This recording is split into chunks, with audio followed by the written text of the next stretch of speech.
Well, and even, sexual functioning, right? Vaginal dryness, libido, sexual functioning in menopause. We should be having sex in loving relationships till we die, I really think. And so when estrogen and testosterone, especially DHEA, decrease at menopause or for other reasons, sometimes before menopause, that's something worth addressing too. That's the sex and intimacy is part I of a didn't want to healthy bring it up, relationship. but I'm We'll glad bring you it up. are. I talk about it every single day. People don't want to bring it up, but it's a really important piece of that menopause and perimenopausal period. Well, hello, everybody. This is Diane Gilman, formerly known as the Queen of Jeans, but now the proud host of my podcast, Too Young to Be Old, also the title of my second book, where it's all in your head and your intent. And we have a fantastic guest today to talk about something that, as women, used to be absolutely taboo to even mention the word menopause. And what comes right before it, which is perimenopause. We have Joya Van Der Laan, nurse practitioner, but focused into a practice for just that, coping and maintaining with the change of life. Joya, so nice to have you here. Thank you. It's nice to be here with you, and I'm excited to share on this topic. I'm really passionate about it. So let's talk about something that when I went through menopause was not even a title. What is perimenopause and how do we deal with it? Yeah, so often we like to think of menopause as we're not in menopause and then we are in menopause, right? And it's not that clear cut of an event. So perimenopause refers to the period of time up to 10 years Wow. before you get your last period, where there are those changes that are starting to happen. That can include those hot flashes, libido changes, sleep changes, body composition changes, typically that belly fat gain, Ugh. despite the fact that you're exercising and eating the same and well, your body's not responding like it used to. You don't feel like yourself anymore, is what I hear all the time. And all these changes that are easy to brush off as something else, except when they all come together at the same time, it's not so easy for us to brush off. Sometimes it's easy for our healthcare professionals to brush off, but we know something's happening in the body leading up to that point of menopause, which is technically when you haven't had a period for a year. Wow. I didn't know it was that long. Yes. I had, I think that the first symptom I had was gaining a lot of weight and not understanding it. And I was an exercise maniac and was running up mountains and running down again. And I could not believe that I just could not get my body under control. And as a matter of fact, today, it's that thing of having that round tummy. And I always say to people, my body shape is a meatball on a can, like a cocktail hour can of paint Mm-hmm. meatball on two toothpicks. Yes. And I'm always dieting. But what I'm finding now is the parts of me that don't need to be any skinnier, which are my legs, they get more skinny, but that stubborn belly fat Yeah. just stays there. Just Yeah. specifically, do you have any advice for that? I have a lot of advice for that because this is such a Yay. common complaint. So, first of all, you mentioned exercising like crazy, and this is one of the mistakes that we make in this period of time is assuming that what worked for us in our 20s and even our 30s is going to continue to work. And what I see all the time is people like just like you going, this used to work for me, this all out high intensity interval training, go till you almost throw up, just go, go, go, go, go. That's going to work for me. Well, that actually is backfiring, because what happens is it increases your cortisol too much. Cortisol is our stress hormone. It has to do with blood sugar regulation. It has to do with fat storage. That cortisol is our fight or flight stress hormone. And while we need some cortisol, we do not want it high all the time. Cortisol is a stress hormone that causes belly fat gain. It causes Wow. insulin resistance and inflammation. And so we do not want cortisol to be too high. Usually, I see this. This is kind of a typical picture. I'm exercising 3 days a week at Orange Theory, and I'm going, go. But I'm gaining weight, so now I need to go 4 days a week because apparently I need more, and then I need to go 5 days a week because that's still not working. What they really need is to pull back, do strength training, build muscle. Muscle is our number one indicator of healthy aging. So building muscle is hugely important for that cortisol balance, but also aging in a healthy way, also healthy metabolism in terms of blood sugar and insulin balance. And so really we need to put more of a focus on those muscle building and less on the high intensity all out cardio. We walk for cardio. I think that it was not only exercise, but it seemed in a way that my taste buds changed. Mm. And I wanted tons of carbohydrates, which now I know turn to sugar the minute they hit your mouth, like pasta. I used to call myself a pasta genarian. And yeah, and that I think was something that triggered a weight gain for me during menopause of almost 80 pounds. Wow. I went Yes. up to 199.75 pounds. And the only advice I got from the medical community, and I will always remember this doctor saying, I think I should weigh you today. And I said, no. I'm not in the mood. And he said, well, maybe you're not in the mood, but I'm a doctor and I'm telling you, I'm weighing you. And I said, well, I'm not opening my eyes. And when we got on the scale, he pried an eye open and he said, see that? 199 and like a half pounds. He said, you're half pound away from the national definition of obesity. And if you want to go into your middle age years like that, you are going to suffer. It's going to be so much harder to lose weight, and you're going to have mood swings, and you're going to possibly get diabetes, and that was it. And that's what he said to me, and then I had to figure out the rest for myself. He didn't say, so I'm going to lay out a plan for you. So what is your suggested plan, Joya, Mhm. between perimenopause and menopause for Yep. that dreaded fat re Redistribution.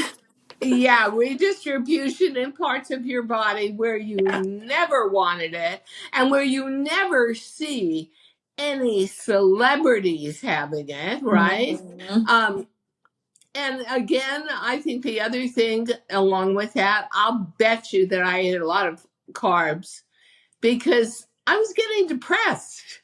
It Yes. was depressing. And Hmm. I was seeing a body that wasn't responding the way I was used to it responding. And so the Absolutely. more depressed I got, the more I used food as a crutch and Yep. a privilege and a companion, and I deserve it and I'm going to do it anyway. Right. And I found that during perimenopause and menopause, I was definitely an emotional eater and had to identify that myself and then ask myself, what are you going to do about it? And I Yeah. gave up carbohydrates, and to this day, Mm. cauliflower pasta. Yeah, yeah. And I recently also gave up dairy products with Mm-hmm. breast cancer. I gave up dairy products. Yeah. And so, I have pistachio milk now, almond milk. I Mhm. have cauliflower pasta. And the weird thing is you have it the first couple of times and you think, oh, I'm going to be so deprived. I'm so cheated. But you know what? You're not. And it No. tastes okay. and you're doing your body great service. So, more advice. What Yep. do you do once you enter perimenopause? What advice do you give on diet Yep. and how to sort of forestall those terrible changes? And they are terrible. So there's a lot of things we can do, but there's a lot of mixed information about there, Oh, about what we should do, right? totally. We should eat Yes. plant-based only. We should eat only carnivore. We should, right? And so there has to be kind of a middle ground, right? Because most of that for most people is not going to be something we can do long term for the rest of our life. What I look for are changes that people can make that are impactful, but also that are sustainable long term. I don't want you on the ketogenic diet for 3 months and then what, totally go off the rails after that. That's not how it's most effective. In terms of diet, now keeping in mind that this is a well-rounded plan, we need to look at sleep and exercise and Oh, yeah. hormones and everything. Sleep. But if We're we're talking about sleep Yep. next. If we're Okay. just gonna look at the diet component of this, the simplest way to whittle down nutrition advice for just about anybody, but particularly important in those perimenopausal and menopausal years, is eat protein and produce, right? We need protein for building muscle, for building hormones, for building neurotransmitters, for building, amino acids, which is what proteins are made of, are the building blocks for everything in our body. So Oh, we need protein and we need to digest protein well. So then that's always a piece that I look at as well. Are people digesting well? You're getting the protein in. Are you able to break down the protein into the amino acids? Are you able to absorb those amino acids? So the GI health is really important.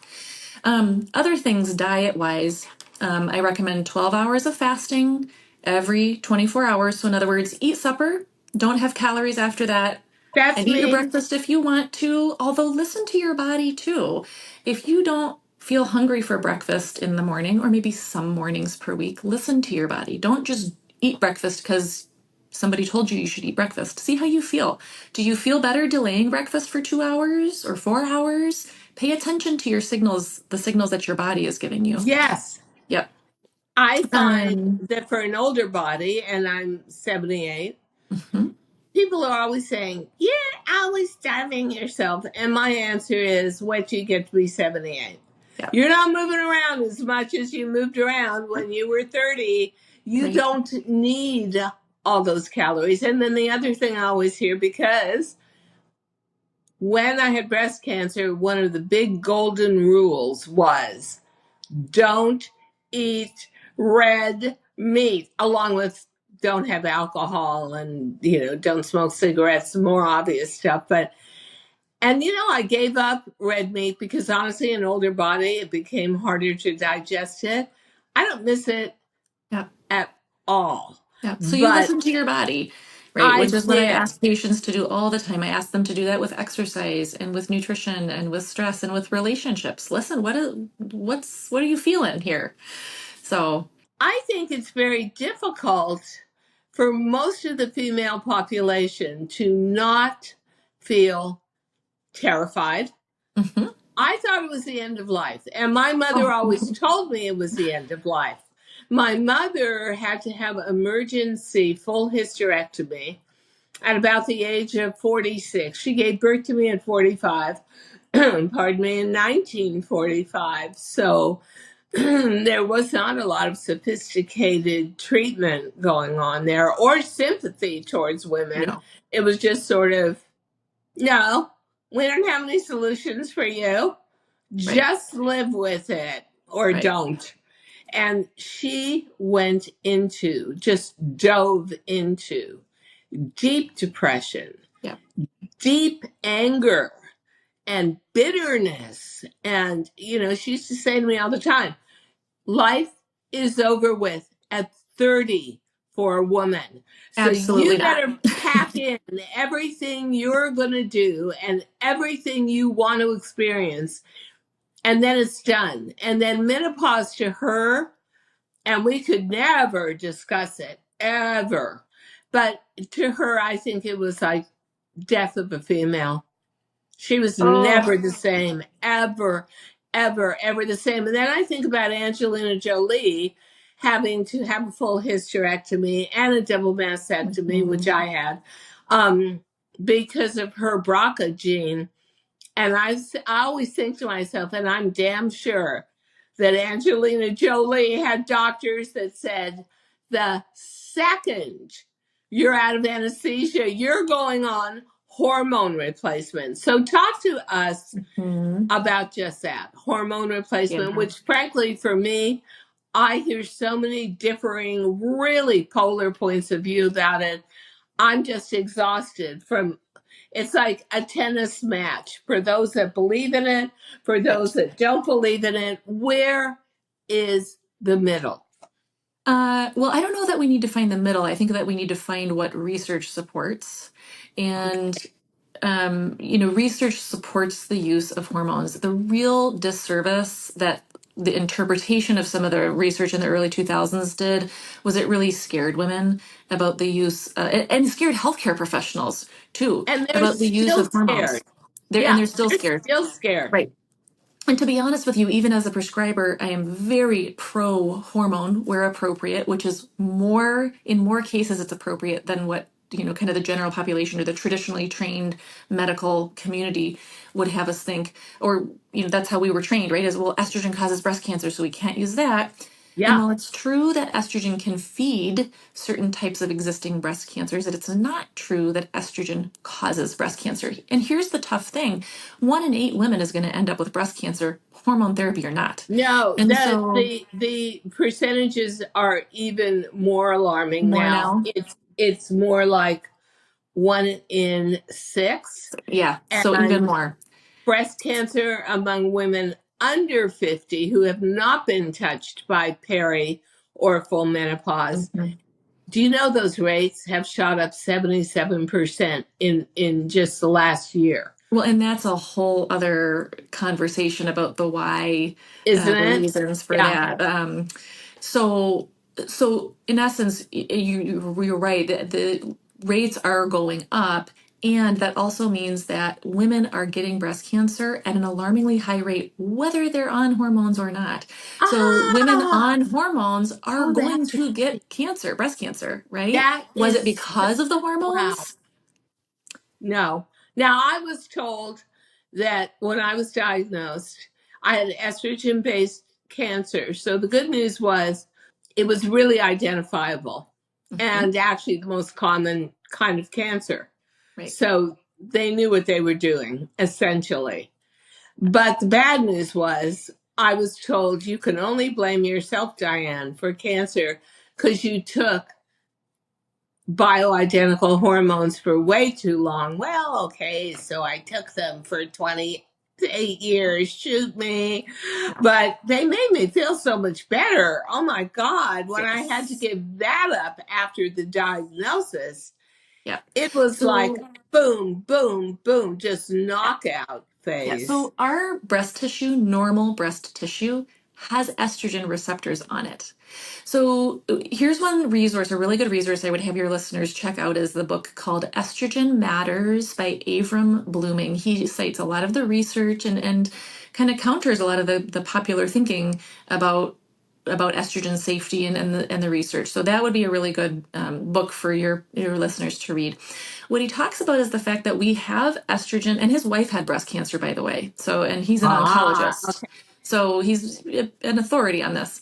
Um, our breast tissue has estrogen receptors. So if you have an estrogen receptor positive breast cancer, that's kind of a good thing because it means the cells have not changed and morphed so much that they no longer have that estrogen receptor on it. Does it matter how we treat that? Of course it does. Does that mean it was caused by estrogen? No. But I will tell you something that was so interesting to me. I went to Mount Sinai on Fifth Avenue in New York, and there were the 10 Commandments of living on the wall. Mm. Do not eat, thou shalt not eat red meat. Thou shalt not smoke cigarettes. You shouldn't have hard liquor. Mhm. And you shouldn't have dairy. And they said you shouldn't have dairy because those cows are given so much estrogen to make them fatter, bigger, give more milk, mature more quickly, Mm. that if you are on hormone replacement and you are a big lover of milk and cottage cheese and ice cream, and you are killing yourself. Well, I think that what we have to differentiate here is traditional conventional dairy versus grass-fed, hormone-free dairy, right? Oh, There are, really? oh, Okay. yes, big differences there in terms of health implications. And then also it's a matter of degree, right? Can you never, ever, ever have an ice cream? Can you never, ever, ever have, a piece of cheese from a charcuterie plate? Can you, right? Is it a matter of do we have to deprive ourselves completely or can we decrease these things, right? I And don't know. certain people are going to tolerate dairy different than others too. I'm an advocate for moderate dairy consumption if it's from a clean source and if it is in moderation and if you listen to your body. Some people really don't do well with it. We also have to think about the types of hormones that these cows are getting. Are they bioidentical hormones? Are they synthetic? I don't know. I would imagine they're not giving cows bioidentical hormones. Um, but but we want to pay attention to all of that, certainly. I'm not an advocate for a high dairy diet by any means, but I don't think we need to all eliminate it 100%. What's interesting to me is at this point, we were just at a fantastic sushi restaurant in LA, in the Hollywood Hills. And the first question I asked about the salmon was, is this farm raised? I'm Because sure if it it was. is, I'm not eating it. No, they actually had written on the menu from the wild caught from the Faroe Islands. And Okay. so it is interesting to me, if you have any kind of major disease like diabetes or like cancer, you start getting more sensitive to asking those questions. And I remember going to see my dentist, who's a great dentist in Manhattan. And he told me a terrible story, but it was so relevant that they were huge believers because he was in dentistry in their house for giving their child tons of milk and cottage cheese and cheeses. Well, she's about 35 now. Okay. So a while ago. And she developed leukemia at the age of 11. And the whoever the cancer doctor was, and I'm sure it was somebody pretty great, said, don't feel guilty. You didn't know, but you thought you were generating bone health and tooth health for your child. But in fact, none of those hormones they give cows were regulated at that time. And then she got leukemia twice, and then she got another form of cancer that again was related back to dairy. So I think the poignancy in this time period of human existence is you sort of feel a lot like you can't win. Like you feel you're doing your child all this good and preparing her for adulthood and strong bones, and in fact you very innocently set her up to have a mortality based disease. I think one of the things, and I've got younger kids too, is one of the attitudes we should adopt is I'm doing the best and making the best decisions with the information I have at this Yeah, time. information you have. Yeah, And we have to seek out that information a little bit more than I think most of us have, that's right. and take responsibility for it. Are we truly giving informed consent if it's just our doctor telling us, well, this is safe, it's the 2-month visit, so we're giving 6 vaccines, these are safe and effective. If you haven't done your research on it or if you've not been offered education on it, is that really informed consent? Are you really making informed consent, or are you trusting an industry that maybe doesn't have the best track record for honesty and integrity? Thank you. And then again, with menopause and perimenopause, first of all, I think in a way I would have always preferred to have had a female Mm. gynecologist to a male, just because if you have a more mature woman, she's gone through it, and that personalization of choosing the best care, I don't think you can underestimate how important that is. But if you had to, and you kind of do on this podcast, give your very best three pieces of advice to women right on that 40-year-old line who are Mhm. going to start. I started experiencing it when I was about 43, 44. I led a very high stress life, and they said I went into menopause early because my stress levels were through the stratosphere. Three best pieces of advice, Mhm. because I'll tell you what, and you know it, Joya, if we had an audience, a live audience of 1,000 women in a studio, and I said, everyone who's looking forward to menopause, raise your hand. There wouldn't be one hand in the air. Every woman is concerned about beginning to go through it, sees it as a huge change of life you can never come back from. And as you put it, once you go into menopause, you're in menopause your whole life. Yeah. So please give us some shining guidance. Okay. So first of all, it's hard to pick just three, but I'm going to do my best to pick my top three. First of all, it's not something we need to be scared of. It's not the end of life. We do not need to view it like that. There are so many wonderful treatments if you can find a provider who acknowledges and validates that this is a medical thing happening to your body and who knows how to optimize during menopause. So that would be the first thing. It is not to be dreaded.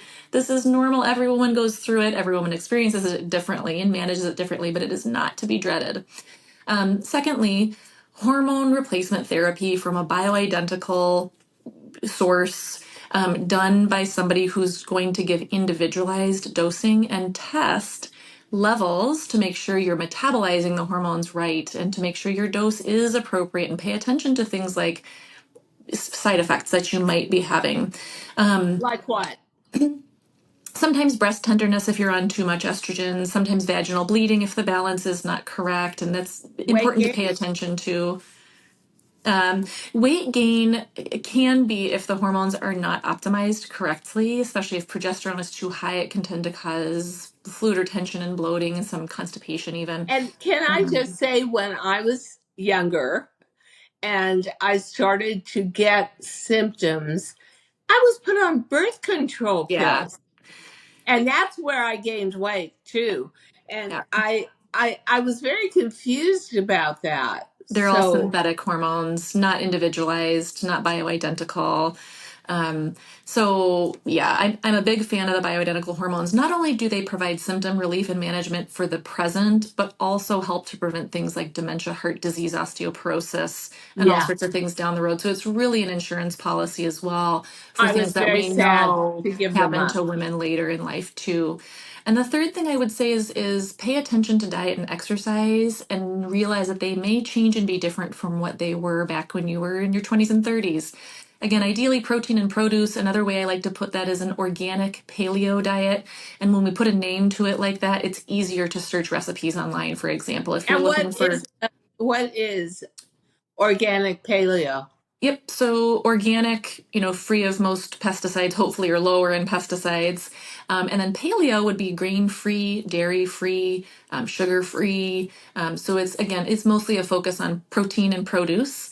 Um, no grains, and so you're automatically gluten free there. And so it's an easy way to filter out recipes if you're looking for dinner recipes or ideas for recipes that you can make, and kind of a general guardrail of how to eat. Organic paleo is great. And then for exercise, muscle building over cardio for sure. Really, I always felt cardio made me feel so much better. I always felt that between bioidentical hormones, which I can no longer take because hmm I'm stuck in that spot in the medical community where half the community says, "Oh, but you'll be so much healthier if you take bioidentical," and the hmm other half says, "Are you crazy? You Yeah. have breast cancer, estrogen based breast cancer. You can't take bioidentical." And I'm stuck. Yeah. in Well, between. even as somebody who knows what I know and I'm up to date on the evidence, it still gives me pause to prescribe estrogen to a woman with a history of breast cancer just because that thought is out there and because of the liability of it, right? That's a very nuanced conversation to have with a patient with that history. The answer is not simple. And even if we know 100% that it does not cause breast cancer, that thought remains from my original traditional training. And the thought exists in the legal community. And so if you come to your lawyer Oh, after yeah. having been, then he's going to go, oh, well, definitely let's sue that provider. And even if you don't win that case, I, as a provider, still have had to defend myself and go through that, right? So there is still that feeling in me of, ooh, history of breast cancer. We've got to really have a conversation about that. That was the toughest. I mean, I think that the diagnosis was a shock. And I think the one thing that I said was, wait a minute, I have no breast cancer. I have no cancer in Yeah. my family. And then my surgeon, very famous and really, really saved my life, said, that is such a myth. What goes on in your family has nothing to do with this at all. But she was a huge critic of bioidentical hormones. Mm. And she was like, you flooded your system with hormones for way too long. And your body just turned around and allowed the manufacture of cancer cells based on estrogen. And that's it. And I never blamed myself, but No. it definitely terrified me to Well, think we'll go back to it again. what we have to remember too is that cancer and most diseases, whether it's autism or cancer or leukemia, right? Like any of those things are so multifactorial and Yes. include things like genetics and lifestyle. And we won't always know the one cause because there so often isn't just one cause. And it's so hard to trace back. There's just too many variables. And so that's why make the best decisions you can with the information you have at the time in terms Yeah. of your diet, your sleep, your exercise, your supplementation, your hormones included. And that's what we have control over. We don't have control over everything. But I will say, ladies, if you can do it, I mean, bioidentical hormones, when I went into menopause, changed my life. I mean, I Yes, feel like it gave me back my life. for sure. I started sleeping again at night. My hair had gone all dry and wiry, and I was losing a lot of hair. That stopped and Right. normalized. My skin Well, didn't matter how much I put on moisturizer, it was just getting drier and drier and drier. yes, And so to me, those bioidentical hormones, right. I would be a huge proponent of those because I'm not so totally convinced Yeah, that caused my cancer. I think my cancer was more stress related, but maybe the two together together. was Yep. really toxic. Right. Well, and even, sexual functioning, right? Vaginal dryness, libido, sexual functioning in menopause. We should be having sex in loving relationships till we die, I really think. And so when estrogen and testosterone, especially DHEA, decrease at menopause or for other reasons, sometimes before menopause, that's something worth addressing too. That's the sex and intimacy is part I of a didn't want to bring healthy it up, relationship. but I'm We'll glad bring it you up. are. I talk about it every single day. People don't want to bring it up, but it's a really important piece of that menopause and perimenopausal period. Because that's another thing where you cease to feel like a woman. And you don't feel And like yourself anymore. Yep. exactly. And that's a huge part, I think, of this, the tremendous fear factor Yes. of going into menopause, perimenopause into menopause. And so I thank you so much. And we're going to give captions for how to get in touch with Joya Van Der Laan. And honestly, enjoy every year of your life as a female. Don't feel that you've just hit this gigantic brick wall that you will never get through.